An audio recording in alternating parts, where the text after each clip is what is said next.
Artificial intelligence capable of controlling the world comes into existence on Earth. A key needs to be found and the artificial intelligence needs to be stopped before it destroys everything. This is Mission Impossible: Dead Reckoning Part 1. Let's get started. A Russian submarine Sevastopol carries out a special operation Podkova. Several men take apart a strange key made up of two parts, close the door and go to the pilot house. A sonar detects an American submarine not far from them. The captain orders to change course. The enemy submarine, however, is drawing closer. Sailors load torpedoes, open the tubes and get combat ready. The first enemy torpedo is approaching their submarine, and it suddenly disappears. At the same time, the torpedo launched from Sevastopol reaches the American submarine, but it disappears too. The captain realizes that it was a phantom submarine created by some virus, so the team sighs in relief. But suddenly Sevastopol's tracking and targeting system malfunctions and directs the torpedo towards the submarine it was launched from. The attempt to change its course fails and the torpedo strikes the submarine. No one survives after the strike. In Amsterdam, Ethan Hunt, an agent of the Impossible Mission Force, or IMF, gets a bag with a dictaphone and an envelope from a courier. He learns about his new mission. He needs to find the very key that was on the submarine. Turns out his friend, Ilsa Faust, is involved in this matter too. She has one half of the key and now bounty hunters are looking for her. Ethan travels to the Arabian desert, finds Ilsa and hurries to her. Alas, IMF agents track them down and start shooting at them. A dust storm begins. Ilsa eliminates her enemies with the help of a sniper rifle. However, when Ethan gets to her, he sees a lifeless woman on the ground. In the meantime, the National Intelligence Agency tells about the program that destroyed the Russian submarine. It acts like a computer virus and can distort any digital information. The former agency director Eugene Kitteridge, who now works for the IMF, says that the problem can be solved with a special key and his colleagues have already sent their agents to get it. At this moment, a man with grey hair takes a small box out of his suitcase and gives it to Kitteridge. There is a small respirator inside. Kitteridge puts it on immediately, and the man with grey hair throws a gas bomb. Everyone in the room faints except for the two men. The man with grey hair takes off his mask and we can see that this is Ethan Hunt. We learn that actually Ilsa survived in the desert and gave Ethan half of the key. The hero faked her death and returned to the bosses. Ethan promises to find the other half of the key at any cost and destroy the program. The problem is that the IMF wants to get this key, which means the whole world will be hunting him. A phone rings. This is the security service. Kitteridge hints that he needs help. In the meantime, Ethan puts on a mask of Kitteridge and shoots the man with a tranquilizer dart. Other IMF agents meet in the United Arab Emirates. Their objective is to find Ethan Hunt, neutralize him and take away the key. Meanwhile, Ethan himself meets his old friends and asks them for help. The problem is that no one knows what this key opens. Hunt claims to have found the owner of the second half of the key and he is going to track him down and get more information. While they wait at the airport, IMF agents arrive there. With the help of a CCTV camera, they find Ethan and rush to him. But there the agents find a completely different person. The thing is, one of Ethan's friends hacked their systems and directed the agents in the wrong direction. Ethan finds the owner of the second half of the key, and suddenly some woman steals the key half from the man. Ethan's friend finds a bag with suspicious contents on his flight. There are probably explosives in it. One of his friends, Benji, hurries to find the bag, and the other friends look up information on the female thief. Ethan bumps into the thief and steals the other half of the key without her noticing. He asks why she stole the item and offers her to become his partner. Ethan learns that the second half of the key is fake, but he doesn't change his plans. The IMF agents search all the airport to find Ethan. The hero meets the thief. Her name is Grace. The character finds the key buyer, but he is already dead. Ethan sees that the IMF agents surround them. Seizing the moment, Grace steals the key from Ethan and escapes. Ethan sees a reflection of his old enemy, Gabriel, in the mirror. Ethan says that he terminates the mission and that they need to get out of here. Grace manages to board her plane on time, and Ethan escapes from his enemies through the roof of the airport. In Italy, the police arrest Grace and they find her numerous counterfeit passports. The woman takes one of them and takes a paperclip from it. A telephone rings. Grace's lawyer has arrived and she is taken to see him. The IMF agents and a blonde woman who eliminated the key buyer arrive right away. Grace enters the office with the security guards and sees Ethan there, who pretended to be her lawyer. Ethan learns that Grace passed the key to a random acquaintance on the plane. The woman admits that she is supposed to deliver the key to one of the palaces in Venice. The IMF agents are rushing to Ethan, but the pair manages to hide from their pursuers just on time. Alas, the cunning Grace escapes from Ethan once again. She steals a police car and rushes away.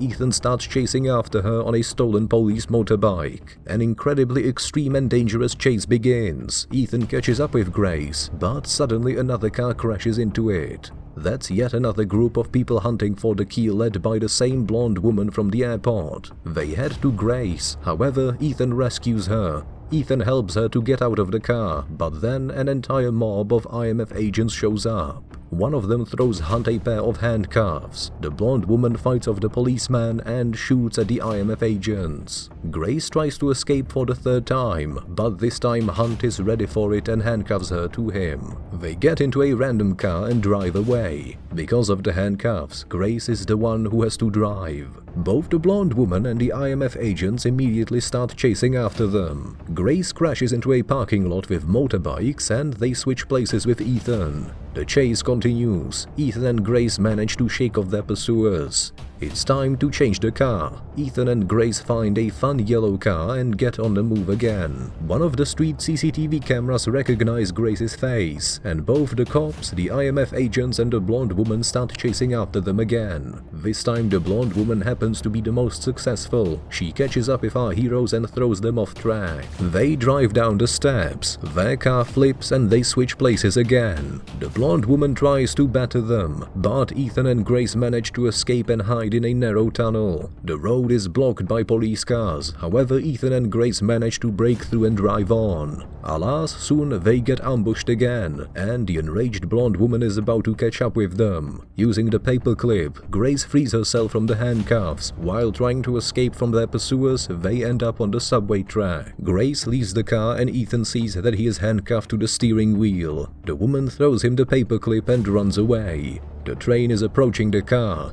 The man manages to tear out the steering wheel alone with the handcuffs on time and jumps out of the car. He exits the metro and meets up with his friends. Ilsa is among them. Our characters get on boat and head to the place Grace told Ethan about. A luxurious party is held there. Grace meets Gabriel and that very blonde killer there. Ethan and Ilsa arrive there too. The security take them to Gabriel. Tensions rise. One more blonde woman shows up that everyone calls White Widow. Turns out she is the client. Grace blinks at Ethan and skillfully hides the key in the pocket of one of the bodyguards. The woman is searched, but she no longer has the key. In the meantime, the IMF agents sneak into this party. After a rather brief discussion, it becomes clear that the original client is that very entity, the artificial intelligence, and it has gathered them all together on purpose. Gabriel says that he will get the key anyway, and he says that today one of the women, Ilsa or Grace, will die. Ethan begs the White Widow not to give Gabriel the key and tries to attack the enemy,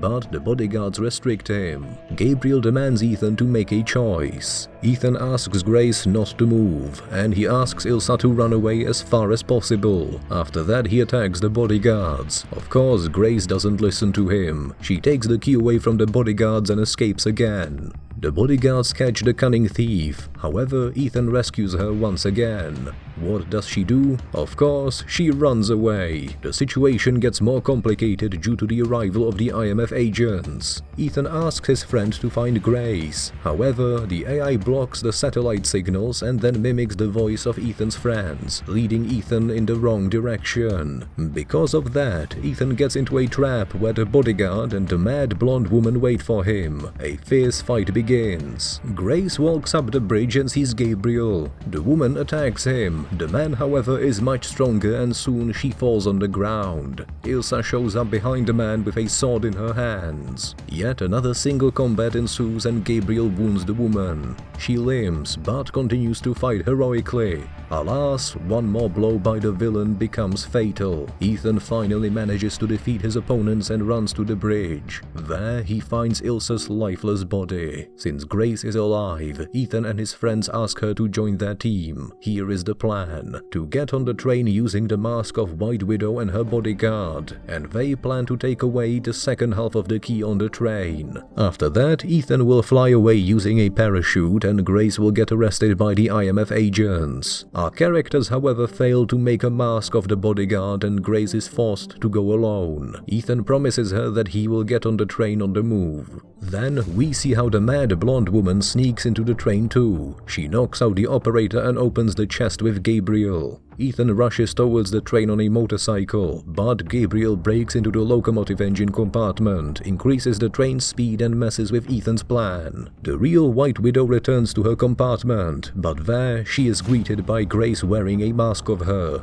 Grace shoots her with a tranquilizer, takes away the second half of the key and goes to meet the client. Unexpectedly, it turns out to be Kitteridge. They negotiate terms of the deal. Grace pretends to be White Widow, gives him Grace's passport and asks him to protect her. In the meantime, the enraged blonde woman meets the national security director who travels on the train too and knocks out his bodyguards. Then Gabriel walks into them and demands the man to tell him where the entirety of the source code is. The man says that it's on the sunken submarine. Having extracted the needed information, Gabriel kills the man and after that he attacks the blonde woman. He injures her and escapes. Meanwhile, Grace puts the two halves of the key on the table. Kitteridge puts them together and says that soon this key will change the world. Ethan finally catches up with the train, but he is too high up on the cliff. Then he gains speed and jumps off the cliff right on the train, unfolding his parachute. Grace cancels the transfer of $100 million and gives Kitteridge the key. She leaves, but as a skillful thief she manages to steal the key without him noticing. The real White Widow shows up right away.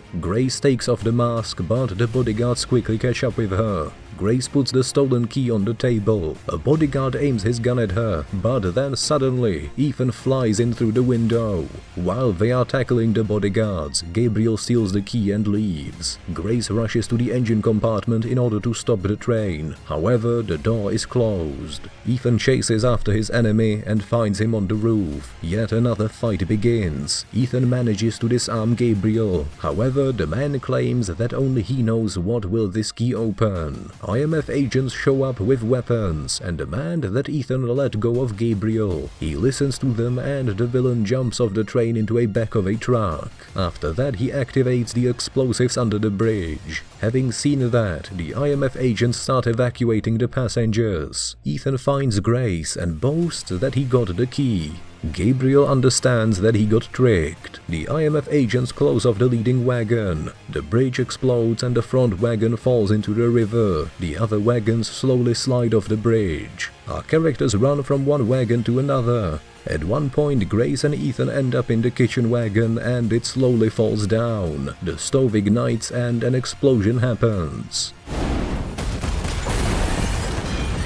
Eventually, Ethan and Grace fail to reach the next wagon and hang on the edge of the precipice. Ethan holds his friend, but his hands get weak. Suddenly, that very blonde woman comes to their aid. Thanks to her, our characters are rescued. Alas, she is seriously injured, and during the last moment of her life, she manages to tell Ethan about the Sevastopol submarine. Ethan says goodbye to Grace and flies away using the blue parachute. Grace joins the IMF, and Ethan gets picked up by Benji. Rest is to be continued. It drives me crazy that the film ends at the most interesting moment. Please make me feel better with your likes. See you soon, friends.